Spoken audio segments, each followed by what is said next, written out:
Hi there, it's Elaine Gardner, the founder of DesignYourHealthyLife.com.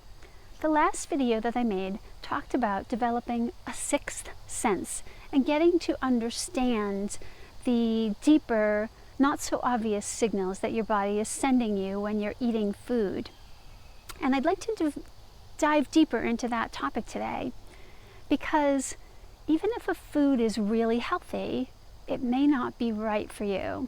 And I learned this the hard way. And I'm going to share my story with you in hopes that this might save you from making a similar painful mistake. Over the years, I've done many different things with my diet. I've been wheat-free at times, gluten-free, dairy-free, gluten and dairy-free together for extended periods of time. Tried all different kinds of new things to see if I like them.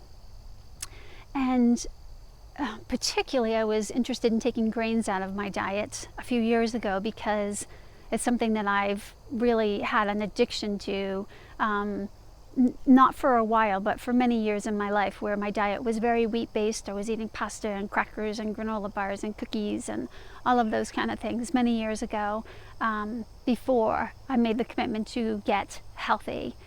And so a few years ago, I decided to attempt a more paleo type of diet, which is just more of a grain-free and dairy-free type of way of eating. And one of the things that they often recommend is lots of nuts. And nuts can be superbly healthy for you when they're grown the right way and prepared the right way. They have a wonderful balance of fats. They're high in protein. So I was eating a lot of almonds, which I had never eaten before in my life, and I had really taken a liking to. And I like to make muffins on the weekends to have something quick and easy to eat during the week for breakfast. And I was decided to make muffins with almond flour. And they were all healthy ingredients from the almond flour and eggs and butter and natural sweeteners like raw honey and maple syrup. And all of it was organic. So they were delicious, and I managed to learn how to do that quite successfully. I was also eating a lot of almonds just as snacks or in snack mixes that I was making at home, organic almonds that I had soaked and dehydrated. It's one of the most nutritious ways to eat them. And also raw almond butter. So I was eating a good amount of almonds or almond products in some shape or another on a daily basis. And at some point I started having what I believe is esophageal spasms.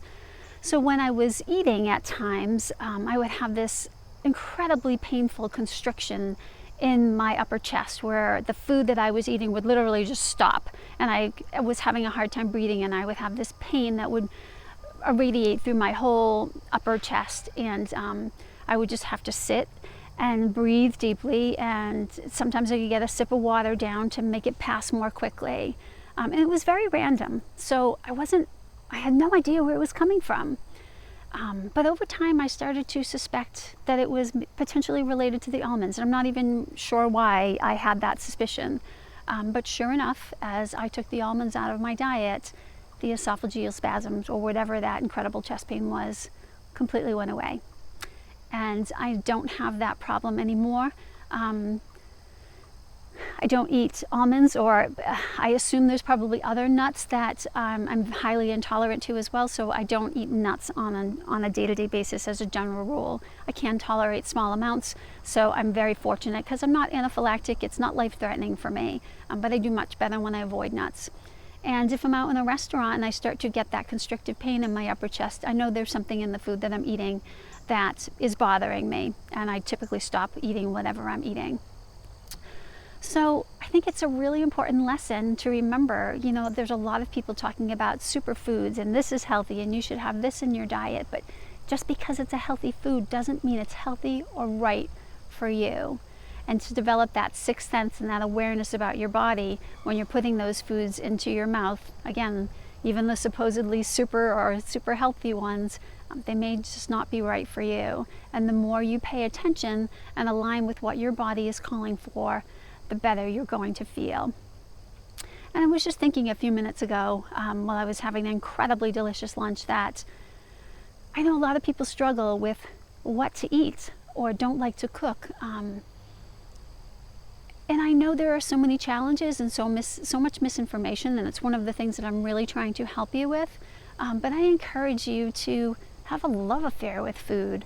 Healthy food is not only healthy for your body, it tastes amazing.